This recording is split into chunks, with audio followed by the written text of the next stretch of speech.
ಹೃದಯಾಘಾತ ಇದು ಯಾವಾಗ ಯಾರಿಗೆ ಹೇಗೆ ಬರತ್ತಂತ ಹೇಳೋದಕ್ಕೆ ಅಸಾಧ್ಯ. ಇತ್ತೀಚೆಗಂತೂ ಯುವ ಜನರನ್ನೇ ಹೆಚ್ಚಾಗಿ ಕಾಡ್ತಾ ಇರ್ತಕ್ಕಂಥ ಈ ಹೃದಯಾಘಾತ ಒಂದೊಂದು ಗುಣಲಕ್ಷಣಗಳಿಂದ ಹೊಂದಿದ್ದು ಅತಿ ಹೆಚ್ಚಿನ ಹೃದಯದ ಬಡಿತದಿಂದಲೂ ಕೂಡ ಹೃದಯಾಘಾತ ಸಂಭವಿಸಲಿದೆ ಅಂತ ವೈದ್ಯರು ಹೇಳ್ತಿದ್ದಾರೆ.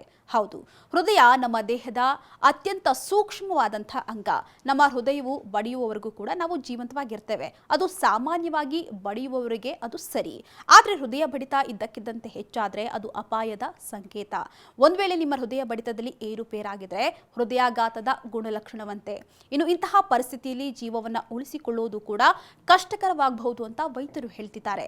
ಹಾಗಾದ್ರೆ ಸಾಮಾನ್ಯವಾಗಿ ಹೃದಯ ಬಡಿತ ಎಷ್ಟಿರಬೇಕು ಅಂತ ನೋಡೋದಾದ್ರೆ, ಸಾಮಾನ್ಯ ವಯಸ್ಕರ ಹೃದಯ ಬಡಿತ ನಿಮಿಷಕ್ಕೆ 60ರಿಂದ 100 ಬಡಿತದಷ್ಟು BPM ಇರಬೇಕು. ಒಂದು ವೇಳೆ 100 BPM ಗಿಂತ ಹೆಚ್ಚಾದಾಗ ಅದನ್ನ ಟಾಕಿಕಾರ್ಡಿಯಾ ಅಂತ ಹೇಳಲಾಗುತ್ತೆ. ಇನ್ನು ಅತಿಯಾದ ಹೃದಯ ಬಡಿತ ಹೃದಯದ ಮೇಲೆ ಒತ್ತಡವನ್ನು ಕೂಡ ಉಂಟು ಮಾಡಲಿದ್ದು ರಕ್ತ ಪೂರೈಕೆಯಲ್ಲಿ ಸಮಸ್ಯೆಗಳನ್ನು ಉಂಟು ಮಾಡುತ್ತಂತೆ. ಒಂದು ವೇಳೆ ಹೃದಯದ ಬಡಿತ 120 BPM ಅಥವಾ ಅದಕ್ಕಿಂತ ಹೆಚ್ಚಿನ ತಲುಪಿದ್ರೆ ವೈದ್ಯರನ್ನ ಸಂಪರ್ಕಿಸೋದು ಕಡ್ಡಾಯವಂತೆ. ಇದರೊಂದಿಗೆ ತಲೆ ತಿರುಗುವಿಕೆ, ಉಸಿರಾಟದ ತೊಂದರೆ, ಎದೆ ನೋವು, ಚಡಪಟಿಕೆ ಅಥವಾ ಬೆರುವಿಕೆ ಹಾಗೂ ಮುಂತಾದ ಸಮಸ್ಯೆಗಳು ಕಂಡು ಬಂದರೆ ಹೃದಯಾಘಾತದ ಲಕ್ಷಣವಂತೆ.